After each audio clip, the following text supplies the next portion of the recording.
You know how it feels when you have a really bad night of sleep? Like you just feel like shit when you wake up. Like your brain doesn't work as fast as it usually does. Like when you train, like it just doesn't. You just feel kind of weird. Like your moves don't sit right, and really that was a big problem for me back in the day as well. Like I used to go to bed at like 12, then I couldn't sleep until 2. I would wake up the next day at like 10 feeling like ass. I would feel kind of dizzy as well. I would be hot, I would be sweaty, especially in the summer months. And so really I knew that I had to change something. So the first thing I did was just get a consistent schedule. Like some time that I could go to sleep and wake up pretty much every day consistently and that I could just stick to. And so on school days, I still go to bed between like 9:30 and 10, and then wake up the next day between like 5:30 and 6. Cause I also have like there's a lot in my morning routine. Maybe we should count it down a bit. I'm gonna get into that a bit later in a few minutes. And then on weekends, I would go to bed. Like also depending on the training times when I have training in the evening. But usually between like 11 and like 11:30, and then wake up at like 7:30 or so.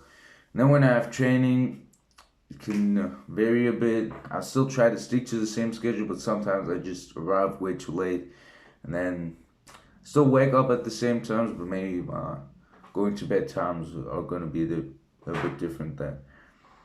And so like going to bed at 10 and then sleeping until maybe 6 the one day, and then the next day wake up until no I sleep at 1 only, and then go wake up at like 10. And so just you really gotta have that consistency. So that's really what I figured out for myself. And also what you can do right now is just think for yourself right now, what times can you also with school or maybe work, can you just wake up every day? Like it's also better if you can wake up at the same time on weekdays and weekends. For me, it doesn't really work that well, but if it works for you, then that's also something that you can implement. But really, just have a consistent time where you go to bed and wake up pretty much every single day. Think of a time that you can do that every day for maybe months or years in the future.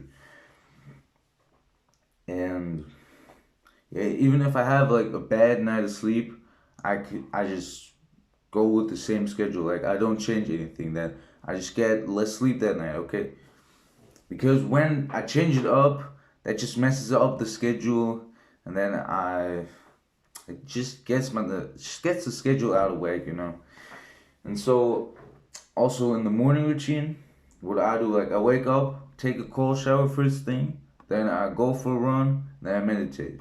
So maybe that's also had an effect on my sleep, because when I wake up, that cold shower that just wakes me up instantly.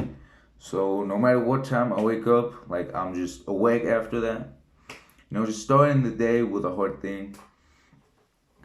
And then in the evening, what I usually do is I just either train or I kind of study, just get my brain kind of going. I also eat right before sleeping. So when you have like a lot of carbs, like we all know by now, like they kind of make you tired. You kind of feel like lethargic after that. And lastly, just honestly, most important thing, just make your day full of things that make you tired naturally. Just work hard. Just work hard. Get your mind really working, get your body really working. And honestly, if you do that every day, then you're gonna feel tired naturally. So sometimes like you just kind of sit there, you just watch YouTube videos, and you don't do anything productive or really hard for your mind or your body. So I mean, back in the day, like a few hundred years ago, like nobody really had problems with that because they were all working in like hard labor. They were on the farm or they were in like a factory. They were just doing hard things repeatedly, you know. And really, that's all I've learned so far. There's still a lot, probably. I've realized that.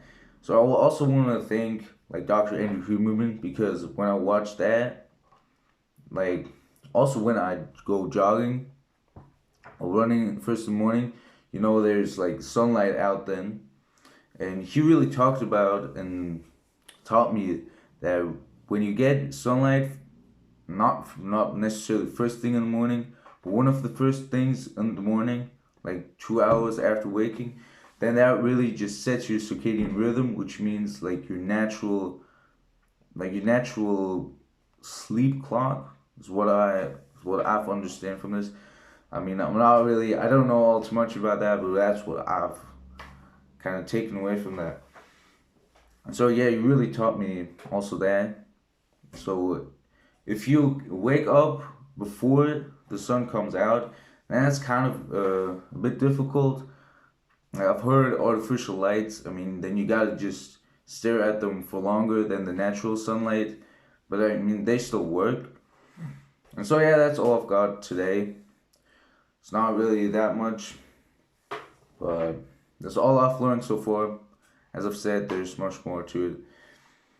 But yeah, I hope you could take something away. Once again, see you next time.